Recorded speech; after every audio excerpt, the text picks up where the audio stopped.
One indie game created an entire genre by doing the opposite of what every other game does. It showed you every enemy's next move. That game is Slay the Spire, and the design principles behind it apply to far more than card games. Slay the Spire fused roguelikes with deck builders. Two designers, Anthony Giovannetti and Casey Yano, built it in Seattle, inspired by the card game Netrunner and the board game Dominion. It popularized an entire genre, roguelike deck builders, and scored an 89 on Metacritic. Slay the Spire II just hit early access in March 2026, so this isn't nostalgia. This is a living design case study. Here's the core loop. You fight enemies in turn-based combat using cards. After each fight, you pick one card from 3 random options to add to your deck. Between fights, you navigate a branching map inspired by FTL, choosing your path through elites, shops, rest sites, and events. At the end of each act, you fight a boss. If you die, you start over from scratch with a new procedurally generated spire. The deck you build during a run is your character build. The path you choose is your risk management. The card rewards are your loot. Every system feeds the others, and that's what makes it work. Now let's get into the 3 design decisions that matter most. The first one is the intent system. This is Slay the Spire's signature innovation, and it went through 3 versions before they got it right. In version 1, enemies hid their next move. Standard RPG behavior. You take your turn, the enemies take theirs, and you react to whatever happens. This works fine in a game where dying means reloading a save. In a roguelike with permadeath, it felt terrible. Players died to attacks they couldn't see coming, and that felt unfair. Version 2 was called Next Turn. You could click on individual enemies to see what they planned to do next. The information was there, but the interface was clunky, especially when 3 or 4 enemies were on screen. Players had to click each one, remember the information, then plan their turn. It worked mechanically, but it didn't feel good. Version 3 is the intense system that shipped every enemy displays an icon above their head, showing exactly what they'll do next turn. A sword icon with the number 11 means the enemy will attack for 11 damage. A shield icon means they'll block. A buff icon means they're about to strengthen themselves. No clicking, no guessing, no memorizing. The information is always visible.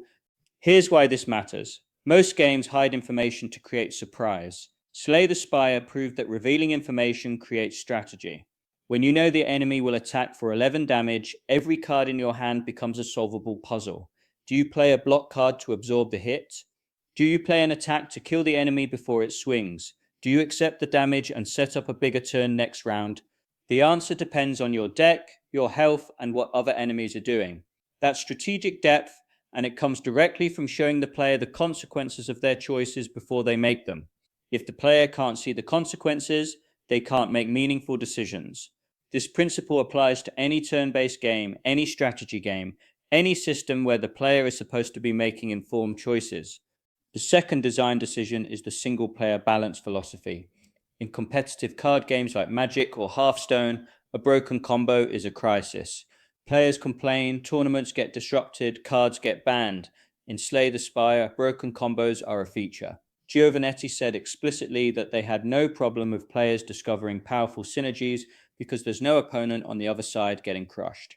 When a player finds a combo that generates infinite energy or deals 200 damage in a single turn, that player feels brilliant. The game rewarded their deck building skill. That's the experience Megacrit was designing for. This philosophy freed them to make cards that would be completely broken in a competitive game, and it created one of the most satisfying gameplay loops in any roguelike. The moment when your deck comes together and starts doing something absurd. That feeling doesn't happen if the designers nerf every powerful interaction. The card pool size was deliberate too. About 75 cards per character. Giovannetti learnt this lesson from Netrunner, where too many cards made deck construction feel random rather than strategic. At 75 cards, the pool is large enough to support multiple archetypes, but small enough that a skilled player can evaluate most options during a run. More characters with their own card pools was the answer, not more cards per character.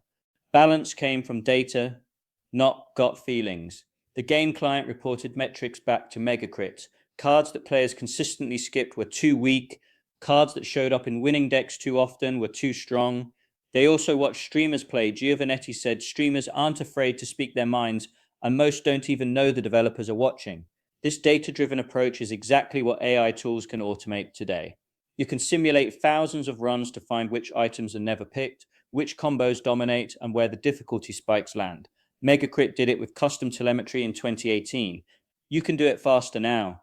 The third design decision is the risk architecture. The branching map looks simple. Choose a path, fight some fights, reach a boss, but it's the entire risk and reward system compressed into a single screen. Elite fights give powerful relics, but can end your run. Shops let you remove bad cards from your deck, but the gold you spend might be needed for a critical potion later. Rest sites let you heal or upgrade a card. You can't do both. Every single path choice is a bet. Then there's Ascension. 20 difficulty levels that unlock sequentially. Each one adds one small penalty. Less starting health, stronger elites, less gold from fights, smaller potion capacity. Individually, none of these are dramatic, but they stack. By Ascension 15, you're playing with tight enough constraints that every decision matters. By Ascension 20, you're playing a fundamentally different game using the exact same rules. The systems haven't changed, the constraints have, and tighter constraints force more optimal play, which reveals depth that casual players never see. This is one of the most elegant difficulty systems ever designed because it doesn't add new mechanics or multiply enemy health pools. It just turns the screws on the existing systems until you have to understand them completely. So what can you take from this regardless of what you're building? 3 principles. First, show players the consequences of their choices. Information creates strategy. If your player is making decisions blind, you're not creating tension, you're creating frustration. Second, if you're building a single player game, stop balancing for fairness and start balancing for fun. Let players break your systems and feel smart doing it. Third, use constraints to create depth. Fewer options with tighter resources forces more interesting decisions than a bloated pool of mediocre choices. These apply to RPGs, strategy games, management sims, anything with systems that interact. And here's where AI tools change the equation.